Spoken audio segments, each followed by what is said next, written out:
Hey guys, as I look outside, it's pouring down rain. What better day to curl up with a great comic book and get some reading done to take us out of this miserable weather. Today I'm really excited because I get to do two things. First of which, I get to share my favorite comic book story of all time. And two, I get to take kind of a sidestep away from like the superhero kind of stuff, which I know some people aren't really into, and talk about two stories that are outside of the big two, DC and Marvel, and to talk about how inventive comics can be outside kind of the superhero genre. So the first one I want to talk to you about is actually, you know, I'm going to switch base. I'm going to talk about this one first. Is a book called Fables. And this is by a guy by the name of Bill Willingham and a variety of artists. And Fables takes on a very interesting premise. The idea is this: what if there was a universe where all the fabled characters, Cinderella, Beauty and the Beast, fairy godmothers, and all the rest, what if they lived in a world that became under threat from magic, so much so that the world started to fall apart?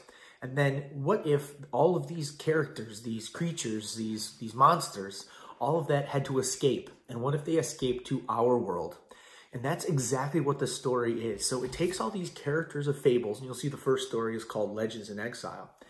And it starts with this idea that all of these characters have been transported to our world here in modern times, and are all living in New York City in a giant apartment building with their own government, with their own kind of society, and what that might be like if these characters of kind of legend and myth exist in our own time. This book is fun, it's funny, it has an odd seriousness to it. It takes all those Disney characters like Cinderella and Aladdin and all the rest that you kind of think of in this like kind of kiddie way, and it makes them more adult and serious.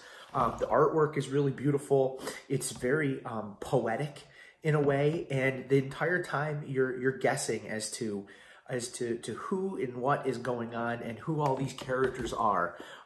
You'll meet somebody, you'll not really know who they are, and then you'll realize, oh my gosh, that's someone from The Wizard of Oz, or that's one of Cinderella's sisters. And they make this appearance kind of in this modern world. But it's really inventive, really creative, very odd, very weird, but great. So check out Fables. There's also, I think there's 13 volumes of this, so this is only the first one, so there's quite a lot of story there. The second thing I want to talk about is my favorite comic series of all time, and this is a comic called Planetary.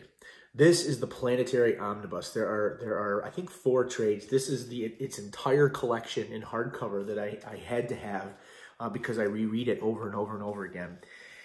And the basis of Planetary is simply this. In our world that exists, what if the fact that there's no magic and there's no aliens and there's no superheroes and there's no all this crazy stuff, what if the reason that stuff doesn't exist is not because it doesn't exist, but because there are a group of people that are keeping it hidden from us?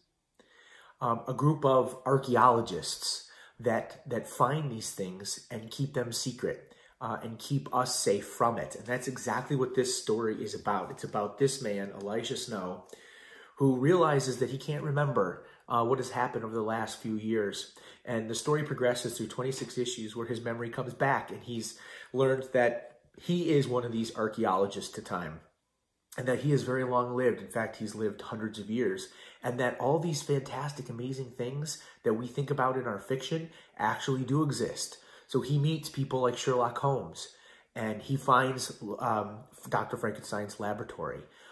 He finds a wrecked spaceship from H.G. Wells' War of the Worlds. He learns that there was a spacecraft that came to Earth that was completely uninhabited based on Arthur C. Clarke's Rendezvous with Rama. This story, Planetary, is an homage, a literary allusion to all of geekdom.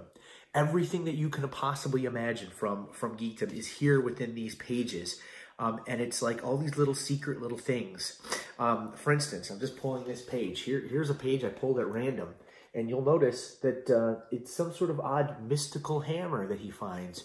Whose hammer could that be? I don't know. You continue on and you'll find other references to other things that are particularly interesting and unique and different. I'm trying to find one in particular. Okay, so this story here, in fact, is kind of an homage to The Matrix, and meeting a character who has these enhanced abilities because he can warp and change reality.